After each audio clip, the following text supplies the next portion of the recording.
few weeks ago when I was on retreat with Father Rob, the priest who was leading the retreat. He was from Spain. Really interesting guy. He was a physicist and high school principal, professor, all these things. Really fascinating guy. And he was telling us that when he was growing up in Spain, he came from a large family. Altogether, it was 10 kids in the family.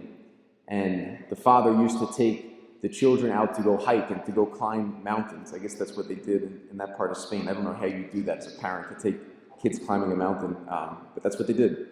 And he was recounting one time they were going mountain climbing, they were hiking up a mountain, and I guess Father Jose, as a little kid, he was kind of having a bad day, and he asked his dad, he said, "Dad, why are we doing this? Why are we doing this?" And the father turned around and looked at him and said, "Don't ask me that question until we get to the top." And I think it's a beautiful little image there of how fathers are the ones who set the direction. Fathers are the ones who set the direction. They have the destination in mind, and they bring everyone there. They set the direction, they have the destination in mind, and they go. And I think that image is so striking today because we call God Father, but yet we live in a fatherless society. We live in a society where so many people are spiritually orphaned. You know, we think of like the 1960s, the sexual revolution, how many people rebelled against authority, which in essence is a rebellion against fatherhood, because authority falls under fatherhood. But rebelling against authority, becoming spiritually orphaned themselves. You know, how many of these people went on to have children of their own? These orphaned people went on to have children of their own. And then when their children looked at their father, it's like, "Dad, where are we going?" And they're just kind of met by the father and the mother, just kind of looking back at the child, kind of waiting for an answer from them. You know, I see it even with some kids in the school where I work now, how there's actually like a frustration with some kids where it's like, "Mom and Dad never gave me like a spiritual inheritance. I don't feel that direction from them. I don't feel like I have a destination that I'm heading towards." There was a really wonderful and disturbing article that came out a few months ago. It was by the Catholic publication First Things, and it's called "The Fury of the Fatherless." It's definitely worth the read if you get the chance, "The Fury of the Fatherless." And the whole premise of the article was, okay, yeah, racism is a sin, racism is bad, but the greatest problem in society today is not racism, but a fatherless society.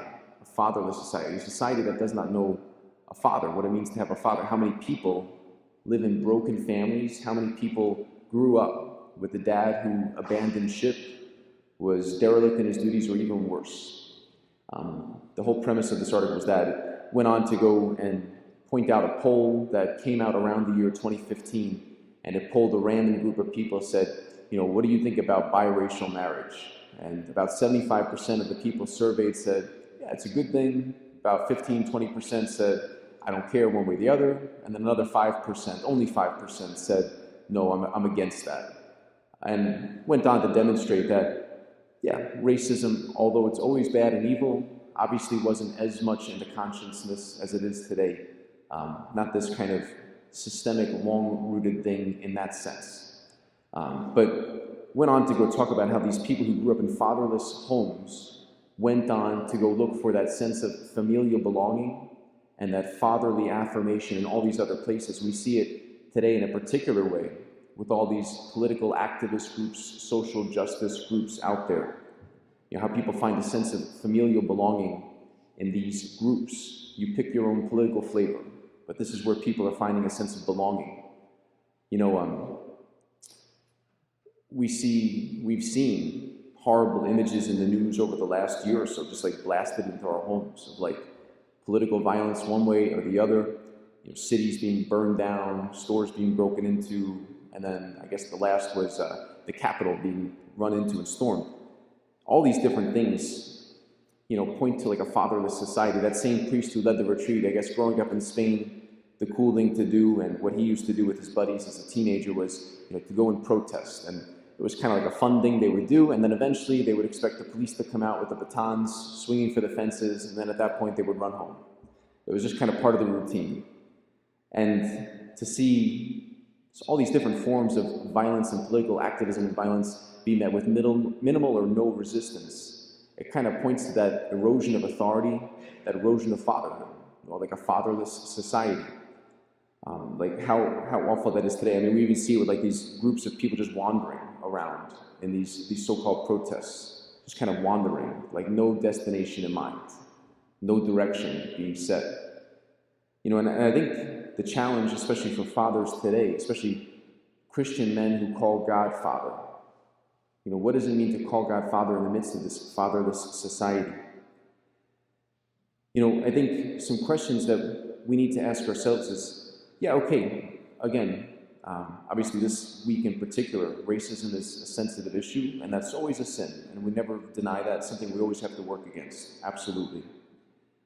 At the same time, too, we can never try to fight the good fight against racism under the banner of like communism or Marxism, these godless ideologies that seek about a brotherhood of man without the fatherhood of God. So that's definitely one. Definitely also as well, I think for us more personally to ask ourselves, like, what are the father wounds in my own life? What are the father wounds in my own life? How has my relationship been like with my dad? It's usually the first question when I have like somebody come up to me and they just like spew out a whole bunch of dramatic stuff in my face. And I just kind of feel like in the back of my mind, the first question I want to ask is like, what's the relationship like with your dad? I think that's a good question for each and every one of us. We all carry, I think, father wounds in one way or another, even if we had good dads. And for those who maybe had a father who wasn't there, maybe those who have a father who did abandon ship or worse, how do I carry those wounds with me now? Have I ever brought those wounds to Jesus Christ? Have I ever brought those wounds to confession, to prayer, to meditation, to counseling? How do I act out of those wounds from time to time? And then like another question, like, who are my spiritual fathers? Who are my spiritual fathers? Like, we all need them. I know that priest who was giving the retreat for Father Rob and I and the group of priests, like he was talking about every priest needs a spiritual father. Every priest needs a spiritual father, like someone who generates life within them. Like points the direction, sets the way.